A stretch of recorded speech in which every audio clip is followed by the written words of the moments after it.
ఇద్దరు వ్యాపారులు ఉండేవారు. ఒకరు రాము, ఇంకొకరు సోము. ఇద్దరూ పాత సామాన్లు అమ్మే వ్యాపారం చేసేవారు. అందరి దగ్గర పాత సామాన్లు తీసుకుని వాటికి బదులుగా కొత్తవి ఇచ్చేవారు. వీళ్ళిద్దరిలో రాము చాలా తెలివైనవాడు. వీళ్లు వ్యాపారానికి వెళ్లేటప్పుడు ఇద్దరూ చెరోదారి వెళ్లేవారు. రాము ఒక వీధికి వెళ్తే సోము ఇంకో వీధికి వెళ్లేవాడు. సామాన్లమ్మా, సామాన్లు. జనం వచ్చి వాళ్ల దగ్గరున్న పాత సామాన్లిచ్చి కొత్తవి తీసుకునేవారు.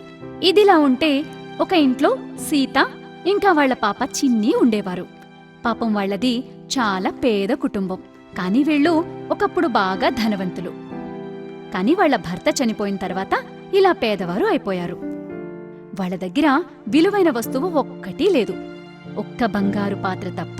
దాన్ని మాత్రం చాలా జాగ్రత్తగా దాచిపెట్టారు. ఎందుకంటే సీత భర్త దాన్ని ఉపయోగించేవాడట. ఆ పాత్రని మిగిలిన వాటితో కలిపి అలమారాలో పెట్టింది సీత. తెలివైన రాము ఆ వీధిలో వెళ్తున్నాడు. సామాన్లమ్మా, సామాన్లు. గ్లాసులు, గిన్నెలు, కడాయిలు రండమ్మా, రండి తీసుకోండి. చిన్ని రాముని చూసి వాళ్ళమ్మతో ఇలా అంటుంది. అమ్మా, నాకోసం ఏదైనా తీసుకోవా? చిన్ని, మనం చాలా పేదవాళ్లం కదా, మన దగ్గర డబ్బులు కూడా లేవు. అమ్మా, మన దగ్గర ఉన్న పాత సామాన్లిచ్చి కొత్తవి తీసుకుందాం. పదమ్మా, అడుగుదాం. మన పాత సామాన్లకి ఏమిస్తాడో అడుగుదాం, పదమ్మా. సీత వ్యాపారి రాముని పిలిచి, నా దగ్గరున్న ఈ పాత గిన్నెలు తీసుకుని మా పాపకి ఏం కావాలో అది ఇవ్వగలవా? తెలివైన రాము ఆ పాత్రని చేతిలో తీసుకుని చేతితో రుద్ది చూశాడు. రాముకి ఆశ్చర్యం వేసింది. అది బంగారపు గిన్నె అని అర్థమైంది. రాము బాగా ఆలోచించి వీళ్ళిద్దరినీ ఏదో ఒకలా మాయ చేసి ఈ గిన్నె ఎలాగైనా తీసుకోవాలనుకుంటాడు. ఏ సత్తుగిన్నె తీసుకొచ్చేవమ్మా, దీంతో నీకు ఒక్క గిన్నె కూడా రాదు అంటూ ఆ గిన్నెని విసిరికొట్టి అక్కడి నుండి వెళ్ళిపోయాడు. కాసేపటికి అక్కడికి సోము వచ్చాడు. రండమ్మా, రండి, పాత సామాన్లు తీసుకొని కొత్త సామాన్లు ఇస్తాం, రండి. ఈ వ్యాపారి అరుపులు విని చిన్ని అమ్మతో అడిగింది. అమ్మా, ఈ వ్యాపారస్తుని అడిగి చూద్దాం, ఈ పాత గిన్నె గురించి ఏమంటాడో. చిన్ని, ముందొచ్చినవాడు అది పనికిరాదని విసిరేశాడుగా, మన దగ్గర ఇవ్వడానికి కూడా ఏమీ లేవు. కానీ అమ్మా, తను వేరు, ఈ వ్యాపారస్తుడు వేరు. ఈయన్ని చూస్తే మంచిగానే అనిపిస్తున్నాడు. ఈ గిన్నెకి బదులుగా ఏదైనా తప్పకుండా ఇస్తాడనిపిస్తుంది.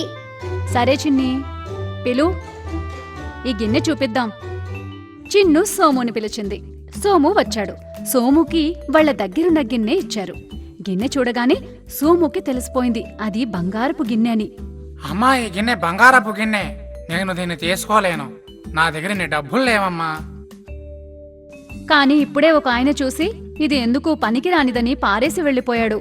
ఒకవేళ ఇది నీకు పనికొస్తుందనుకుంటే నువ్వు దీన్ని తీసుకుని దీనికి బదులుగా మా చిన్నికేదైనా ఇవ్వు.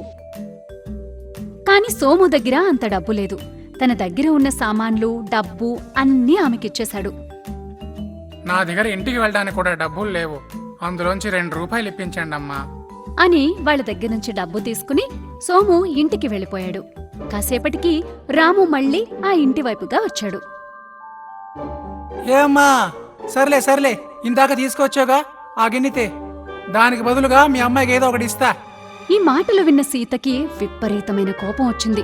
నువ్వు ఆ గిన్నె సత్తుదని దేనికి పనికిరాదని అన్నావుగా, కాని వేరే వ్యాపారి దాన్ని తీసుకుని దానికి సరిపడా సామాన్లు కూడా ఇచ్చి వెళ్ళాడు.